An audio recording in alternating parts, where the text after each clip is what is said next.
अस्सलाम वालेकुम। अच्छा, अब हम स्टार्ट करें हेमरेज। हेमरेज यानी वही ब्लीड बात कर चुके हैं, ठीक है। हेमरेज का हमने कहा था कि जब भी हेमरेज होगा तो आप उसको क्या करेंगे, ब्लीडिंग पॉइंट को पहले रोकेंगे, देन आप जो है फ्लूइड्स देंगे, ठीक है। पहले आप फ्लूइड्स नहीं देंगे, सही। अच्छा, हेमरेज की पैथोफिजियोलॉजी क्या है कि इसमें आपके पास क्या होता है, हाइपोवोलीमिया होता है, ठीक? इसमें क्या है कि हाइपोवोलीमिया शॉक में चला गया बंदा, ठीक है। इसमें क्या है, आपके पास अगर टिश्यू ट्रॉमा हुआ है, ठीक है, प्लस हाइपोवोलेमिक शॉक, तो ये आपके पास क्या करवा देता है, एक्यूट ट्रोमेटिक कोगुलोपैथी, ठीक है। एक्यूट ट्रोमेटिक कोगुलोपैथी क्यों हो रही है, बेसिकली आपके पास जब आपके पास हाइपोवोलेमिया हुआ तो जाहिर सी बात है आपने उनको फ्लूइड थेरेपी दी हुई। फ्लूइड थेरेपी की वजह से क्या हुआ कि आपके कोगुलेशन फैक्टर जो थे वो क्या कर गया, डाइल्यूट कर गया, तो आपकी कोगुलोपैथी हो गई, ठीक है। या फिर जो आपकी लैक्टिक एसिड जमा हुई, ठीक है, उसकी वजह से क्या होता है कि आपके पास जो है प्रोटीएसिस जो होते हैं बेसिकली वो आपके काम करना छोड़ देते हैं, ठीक है। तो उनकी वजह से भी क्या होता है आपके पास जो है कोगुलेशन जैसे नहीं बनेगी, कोगुलोपैथी हो जाएगी, ठीक है, कोगुलेशन नहीं होगी तो। अच्छा, इसमें क्या है कि जब जब भी आपको टिश्यू ट्रॉमा और हाइपोवोलेमिक शॉक साथ होंगी तो ये यानी कि जैसे मेजर सर्जरी होगी तो ये क्या करवाएंगे, एटीसी, ठीक है। और ये एटीसी आपका कंपोनेंट है किसका, ट्रॉमा इंड्यूस इंजरी का, ठीक है। ये हमने बात कर ली कि ब्लीडिंग और जब भी ब्लीडिंग होगी तो आप फ्लूइड या आरबीसी की सारी ससिकेट करेंगे तो ये सब होगा, ठीक है। ये हम ऑलरेडी बात कर चुके हैं, जब आप फ्लूइड देंगे तो वो हाइपोथर्मिया में जाएगा बंदा वैसे। अच्छा, अब आपके पास जो हेमरेज है वो डिफरेंट टाइप का हो सकता है, या तो ये हेमरेज रिवील होगा, ठीक है, या आपके पास कंसील होगा, सही। या फिर ये प्राइमरी होगा, या ये सेकेंडरी होगा, या फिर ये क्या होगा, रिएक्शनरी, सही। रिवील इमेज का मतलब क्या है, एक्सटर्नल या फिर रिवील्ड, राइट, जो आपको नजर आ रहा हो, जैसे कोई मेटामेसिस वगैरह तो आपको नजर आ रही होगी, ये हेमरेज आपके पास क्या कहलाएगा, रिवील्ड, ठीक है। कंसील्ड इज जब जब वो बॉडी के अंदर, बॉडी कैविटी में किसी में हो रहा हो, ठीक है। अच्छा, कंसील्ड हेमरेज भी दो तरह से हो सकता है, या तो ये ट्रोमेटिक होगा या फिर ये नॉन ट्रोमेटिक होगा। ट्रोमेटिक में वही है, आपके पास बाहर से कोई ट्रॉमा वगैरह हुआ तो चेस्ट ट्रॉमा हो सकता है, एब्डोमिनल ट्रॉमा हो सकता है, या फिर पेल्विस या रेट्रोपेरिटोनियल, ठीक है, या किसी लिम्ब में भी हो सकता है ये। और अगर आपके पास नॉन ट्रोमेटिक है तो इसमें क्या होता है कि आपके पास जीआई में ब्लीड हो रही होती है या rupture aortic aneurysm, right. Then आपके पास है प्राइमरी हेमरेज। प्राइमरी आपका कहते हैं जो फॉरेन सर्जरी के किसी भी इंजरी के बाद हो जाए, ठीक है। और जबकि आपका रिएक्शनरी हेमरेज क्या है, रिएक्शनरी बेसिकली आप इसको डिलेड हेमरेज भी कहते हैं, ठीक है। ये क्या है, आपका 24 आवर्स के अंदर होता है, ठीक है। इसकी चार कॉजेज है, या तो ये क्लॉट डिस्लॉजमेंट की वजह से होता है, ठीक है, जब आपने रिससिकेट किया, या पीपी नॉर्मलाइजेशन की वजह से होता है ये, ठीक है, या वेजोडाइलेशन की वजह से हो रहा होगा, या फिर जब आपका लाइगेचर स्लिप हो जाए तो उसकी वजह से होता है ये, सही। और ये अगर आपके सेकेंडरी इमेज की बात की जाए तो ये क्या होता है, इसमें एक sloughing of wall of vessel, ठीक है। वेजल वॉल जब स्लफ कर जाए तब सेकेंडरी होगा। ये बीसीके में आता है कि रिएक्शनरी में क्या है, आपका क्लॉट डिसलॉज हुआ था, और इसमें आपके पास क्या है, सेकेंडरी में आपकी वेजल वॉल जो थी वो स्लफ ऑफ हुई थी, ठीक है। और ये कब होता है आपके पास, 7 to 14 days after the injury. वो क्या था, 24 आवर के अंदर, और सेकेंडरी में क्या है, 7 to 14 डेज आफ्टर इंजरी, ठीक है। और इसकी प्रेसिपिटेटिव फैक्टर क्या है कि इसमें इन्फेक्शन आता है आपके पास, ठीक है, प्रेशर नेक्रोसिस है, जैसे ड्रेन वगैरह की जैसे हो गई, ठीक है, या फिर आपकी मेलिग्नेंसी आती है, ठीक है, या कोई रॉ सरफेस हो तो उसमें भी क्लॉट डिसइंटीग्रेट हो सकता है, ठीक है, रॉ सरफेस। अच्छा, फिर आपका हेमरेज होता है या तो सर्जिकल या नॉन सर्जिकल। सर्जिकल में आपके पास क्या होगा कि जो जाहिर डायरेक्ट किसी इंजरी की वजह से हो रहा हो, ठीक है, और आप इसको सर्जिकली कंट्रोल कर लें। लेकिन अगर आपका नॉन सर्जिकल हेमरेज है तो इसमें आपके पास क्या होगा कि ब्लड कहाँ से यूज करेगा, फ्रॉम योर रॉ सरफेसिस, ठीक है, जिसमें आपके पास कोगुलोपैथी वगैरह कोई होगी, तो इसमें आपके पास इसको आप बेसिकली वो नहीं कर सकते ना, ठीक नहीं कर सकते कि फिर आपने उस कोगुलोपैथी को ट्रीट करना है ताकि फिर ये ठीक हो सके, मतलब आप इसको पैक करके ठीक नहीं कर सकते बेसिकली का है। अच्छा, अब आपके पास क्या है, degree and classification. Human blood का क्या है कि ये 5 लीटर होता है, ठीक है। अगर चाइल्ड की बात की जाए तो उसमें क्या है, 70 ml पर केजी, और अगर किसी नियोनेट की बात की जाए तो उसमें आपके पास क्या होता है, 80 ml पर केजी, राइट।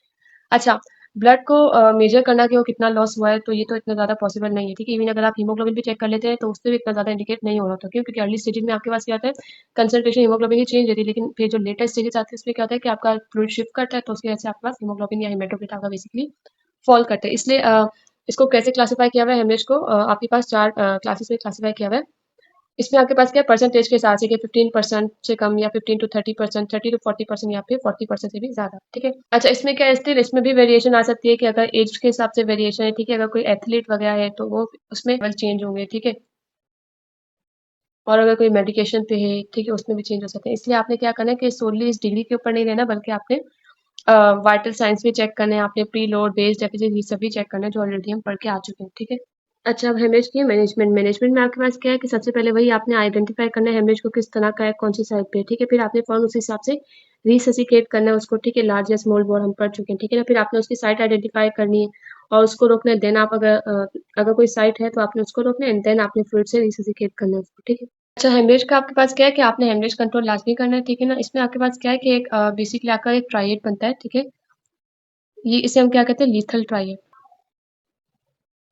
सही है। इसमें आपके पास क्या है कि 3 चीज़ें होती हैं, एक आपका एसिडोसिस, दूसरी आपकी कोगुलोपैथी और तीसरी आपकी क्या है, हाइपोथर्मिया, ठीक है? इन 3 चीज़ों से आपने उस पर्सन को बचाना है, ठीक है? अच्छा, इस डाइट का क्या है कि इसमें आपने जो है कोई भी एक्सेसिव मेजर नहीं लेनी है, ठीक है? जैसे आपने बहुत ज़्यादा एक्सेसिव फ्लूइड वगैरह नहीं लेना है, ये हम ऊपर बात करके आ चुके हैं कि फ्लूइड भी मज़ीद हाइपोथर्मिया करा सकते हैं, सही? सर्जिकल इंटरवेंशन भी तभी करनी है आपने जब आपको लगे कि कहीं भी ब्लीडिंग स्पॉट है कोई, तब आपने करनी है, या आपने सेप्सिस कंट्रोल करना है तो तब करनी है, ठीक है? और वही बात कि अगर आपने जैसे ही हेमरेज कंट्रोल कर लिया है, देन आपने क्या करना है, उसको रिससिकेट करना है फ्लूइड्स वगैरह देके, ठीक है? वार्म करना है उसको, आपने कोगुलोपैथी करेक्ट करनी है उसकी, ठीक है? अच्छा, ये बेसिकली आपका क्या कहलाता है, डैमेज कंट्रोल सर्जरी, राइट? इसके बेसिकली आपके पास क्या है, 4 सेंट्रल स्ट्रेटजीज हैं। एक, कि आपने हेमरेज अरेस्ट करना है, दूसरा आपने सेप्सिस कंट्रोल करना है, ज़्यादा इन चीज़ से बचाना है, ठीक है? और इसके अलावा और कुछ भी नहीं करना आपने, मतलब एक्सेसिवली इतना कुछ नहीं करना। फिर आपके पास आता है डैमेज कंट्रोल रिससिकेशन। इसमें आपके पास क्या है कि वही ट्रॉमा पेशेंट के लिए होता है जिनकी एक्टिव हेमरेज चल रही हो, ठीक है? इसको आप क्या कहते हैं, डैमेज कंट्रोल रिससिकेशन। इसके भी 4 पैरामीटर हैं, 4 स्ट्रेटजीज हैं इसमें। यही है कि आपने जो है देखना है कि भाई कहाँ, किस तरह का ट्रॉमा है, कहाँ पे है, ठीक है ना? आपने इसको अगर ट्रॉमेटिक कोगुलोपैथी है तो आपने उसको ट्रीट करना है, ठीक है? हाइपोटेंशन को आपने जो है ठीक करना है। परमिसिव हाइपोटेंशन, परमिसिव हाइपोटेंशन क्या होती है, इसको हम ये कहते हैं, इसको हम कहते हैं कंट्रोल्ड रिससिकेशन, ठीक है?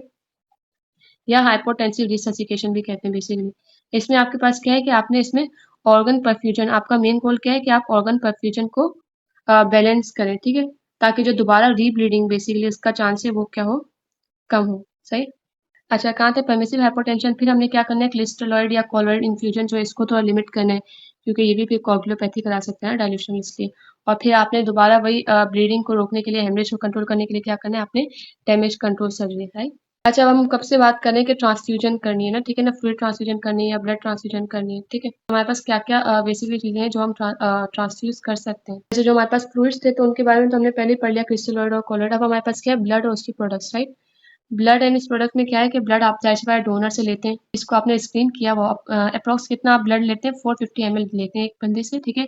उसको आप हर चीज़ के आइडेंटिफाई टेस्ट करेंगे, basically hep B, hep C, HIV 1, 2 and syphilis के लिए, ठीक है? अच्छा, ब्लड डोनेशंस का बताया हुआ है कि ये ल्यूको डिप्लीटेड होते हैं, क्योंकि खतरा होता है किसका, क्रूट्सफेल्ड जैकब डिजीज का। ये क्या है, एक प्रायोन डिजीज है ना बेसिकली, और ये कहा जाता है कि ये प्रायोन जो है बेसिकली आपके व्हाइट सेल्स में या फिर आपके जो लिम्फोइड सेल्स है उनमें ज़्यादा होते हैं, इसलिए डोनेशंस को जो है आपके ल्यूकोडिप्लीटेड यानी व्हाइट सेल रिमूव किए जाते हैं उनमें से, ऐसा रखा जाता है, ठीक है?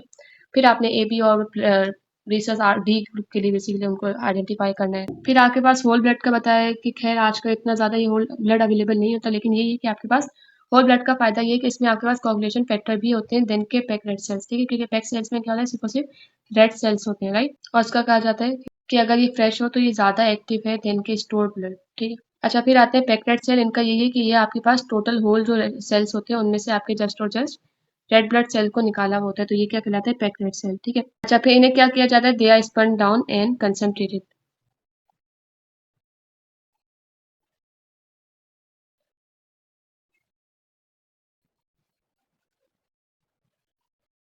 ये भी लाइन आती है बेसिकली। अच्छा, एक यूनिट पैक्ड रेड सेल में कितने होते हैं, 330 ml, जो कि आपका कितना हेमेटोक्रिट बनाता है, 50 to 70। अच्छा, इन पैक्ड रेड सेल को आपका बेसिकली बताया है कि आप इसको दो चीज़ों में स्टोर कर सकते हैं, दो सॉल्यूशन में। एक आपका SAG M that is saline adenine glucose mannitol, या दूसरा आपका ओल्ड डिजाइन में that is CPD citrate phosphate dextrose solution, ठीक है? अगर आप उसको सैक एम में रखेंगे तो आप इसको एज लॉन्ग एज 5 वीक के लिए स्टोर कर सकते हैं at 2 to 6 degree centigrade, 5 week for at 2 to 6 degree centigrade. और CPD में आप इसको कर सकते हैं फॉर 2 to 3 वीक्स, ये इसकी हाफ लाइफ होती है, इसको हम शेल्फ लाइफ कहते हैं बेसिकली, ठीक है? फिर आपके पास आता है fresh frozen plasma. Fresh frozen plasma क्या है कि इसमें आपके पास कोagulation फैक्टर्स होते हैं एक्सेप्ट प्लेटिलेट्स, इसमें जस्ट प्लेटिलेट्स नहीं होंगे, ठीक है? बाकी आपके कोagulation फैक्टर्स होंगे, सही? ये भी आपके पास फ्रेश ब्लड से लिया जाता है, इसको आप किस पे स्टोर करते हैं, 40 to 50 डिग्री सेंटीग्रेड, ठीक है?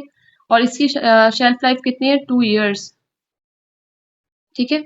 अच्छा, ये क्या आपके पास फर्स्ट लाइन थेरेपी, अगर आपके पास क्या हो, कोगुलोपैथिक हेमरेज हो, वैसे बात आपके इसमें सारे कोagulation फैक्टर्स हैं तो ये हेल्प करेगा आपको, ठीक है? अच्छा, फिर आपके पास होता है रिसर्च पॉजिटिव भी होता है और ये नेगेटिव भी होता है। रिसर्च पॉजिटिव को आप दे सकते हैं नेगेटिव विमेन को लेकिन आपने फिर भी इसमें जो है RHD इम्यूनाइजेशन आपने करनी है, ठीक है। अच्छा, एक बात इसमें आपके पास क्या है कि आपको FFP को जो है क्रॉस मैच नहीं करना पड़ता, ठीक है। लेकिन इसका क्या है कि बस आपका जो है ABO कंपेटिबल हो बंदा। अच्छा, फिर आपके पास क्या है क्रायो प्रेसिपिटेट, इन्हें आप क्या कहते हैं supernatant precipitate of fresh frozen plasma, ठीक है। और इनमें आपके पास क्या होता है फैक्टर 8 और फिब्रिनोजिन, सही, इनमें ये ज्यादा होते हैं। ऊपर वाले को हमने 40 to 50 डिग्री सेंटीग्रेड पे वो किया था स्टोर माइनस पे, इसमें क्या कर -30 पे आप इसको स्टोर करते हैं, ठीक है। अच्छा, इसी तरह आपके पास फैक्टर 8 है, तो जब फैक्टर 8 की डेफिशिएंसी होगी हीमोफीलिया होगा तो आप इसको दे सकते हैं क्रायो प्रेसिपिटेट से। 1 बैग क्रायो प्रेसिपिटेट में आपके पास कितना होता है 150 से 250 मिलीग्राम फिब्रिनोजिन और फैक्टर 8 बेसिकली, ठीक है।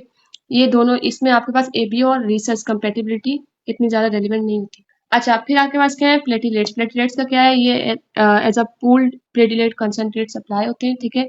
इसमें आपके पास क्या है 250 एक्सपोनेंट 9 लीटर पर लीटर आपके पास क्या होते हैं सेल्स होते हैं बेसिकली, ठीक है। प्लेटिलेट को आप कितने पे स्टोर करते हैं 22-24 डिग्री सेंटीग्रेड पे, ठीक है। पहले 40-50 पे 30 आप उससे नीचे 22-24, ठीक है। अच्छा, और इसकी शेल्फ लाइफ क्या है सिर्फ और सिर्फ 5 डेज, सही। तो जिनको थ्रोम्बोसाइटोपिनिया होगा उनको आप प्लेटलेट्स दे दें। प्लेटलेट्स को भी आपने मैच नहीं करना है, इसमें भी बस यही है कि आपकी एबीओ कंपेटिबिलिटी होनी चाहिए, सही। और जो लोग एस्पिरिन यूज करते हैं प्लेटलेट आप उनको भी दे सकते हैं। और जिनके जो बेसिकली क्लोपिडोग्रेल यूज करते हैं और सर्जरी हो रही है उनकी, ठीक है, तब भी आप उनको जो है कंटिन्यूस इन्फ्यूजन दे सकते हैं प्लेटलेट्स का, ठीक है। अच्छा, आप क्या है प्रोथ्रोम्बिन कॉम्प्लेक्स कंसंट्रेट्स, ये क्या है PCC बेसिकली, ठीक है। इसमें आपके पास क्या है मजीद प्यूरिफाइड कंसंट्रेट है जो कि आपका प्लाज्मा से प्रिपेयर हुआ है, ठीक है। इसमें आपके पास क्या है फैक्टर 2, 7 और 9, 10, ठीक है। 2, 7, 9, 10 है, तो ये आपको कब देंगे जब आपके पास किसी की जब आपने इमरजेंसी रिवर्सल करना हो वारफेरिन थेरेपी का। ये इफेक्टिव तो बहुत होते हैं लेकिन एक्सपेंसिव भी बहुत होते हैं। अच्छा, अब आपके पास आते हैं ऑटोलोगस ब्लड। ऑटोलोगस ब्लड का क्या है जैसे किसी बंदे की सर्जरी होने वाली है, ठीक है, तो वो pre surgery 3 week prior to the surgery वो क्या करते हैं अपना ब्लड खुद ही डोनेट कर देते हैं, ठीक है। ताकि वो जो है जब सर्जरी के वक़्त उनका ब्लड लॉस हो तो वो उसी ब्लड को यूज़ करें, ठीक है।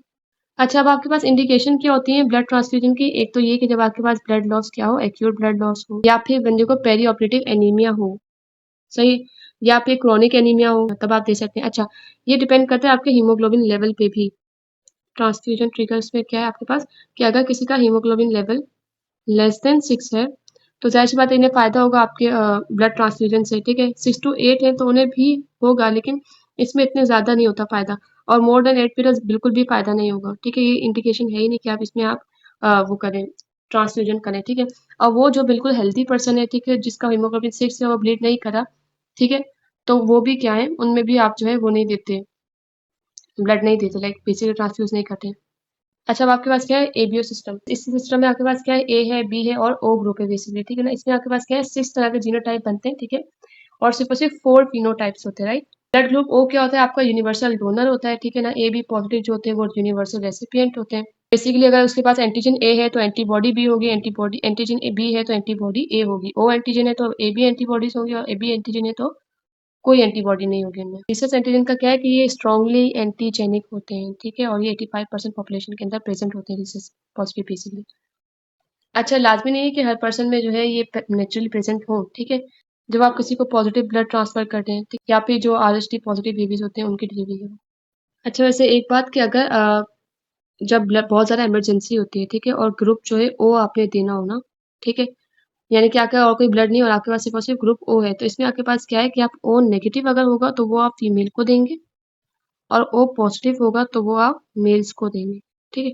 अच्छा, फिर आपके पास क्या आता है ट्रांसफ्यूजन रिएक्शन। ट्रांसफ्यूजन रिएक्शन क्या है कि जब आप सिंगल ट्रांसफ्यूजन करते हैं तब अलग होते हैं, ठीक, और जब आप मल्टीपल ट्रांसफ्यूजन करते हैं तब आपके पास रिएक्शंस अलग आते हैं, ठीक है।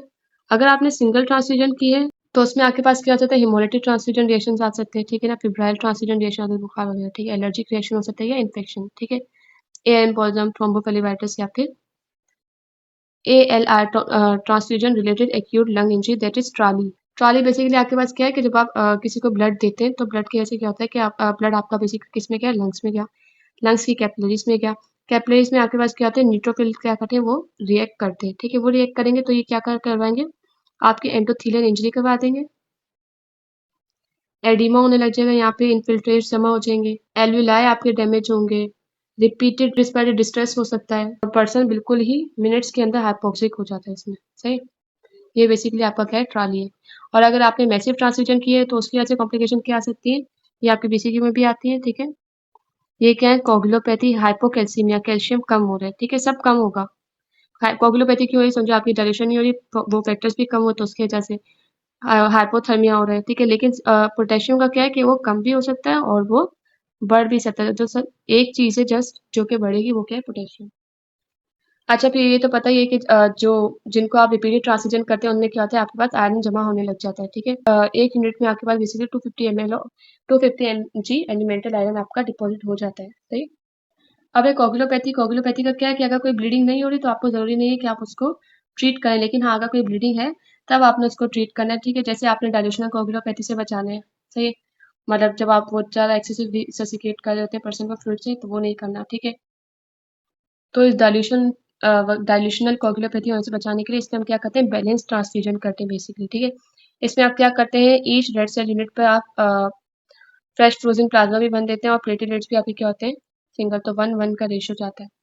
अच्छा, अब आपके पास क्या है, blood substitute. Blood substitute basically आपके पास दो तरह से हो सकते हैं, या तो ये आपके पास क्या होंगे, बायोमिमेटिक, या फिर ये आपके क्या होंगे, एबायोटिक। बायोमिमेटिक क्या है, जो बिल्कुल आपकी हीमोग्लोबिन जैसी ऑक्सीजन कैरिंग कैपेसिटी रखते हो, और एबायोटिक आपके पास क्या होते हैं जो कि उनकी जो वो क्या हो, सिंथेटिक ऑक्सीजन कैरियर हो बेसिकली। ठीक है, और ये क्या होते हैं आपके पास, परफ्लोरोकार्बन बेस। खैर ये याद करने की जरूरत नहीं है, बेस्ट सब्स्टिट्यूट तो वैसे भी आपका हीमोग्लोबिन ही है। अच्छा, ये चैप्टर यहीं तक था, अब हम नेक्स्ट वीडियो से नेक्स्ट चैप्टर स्टार्ट करेंगे।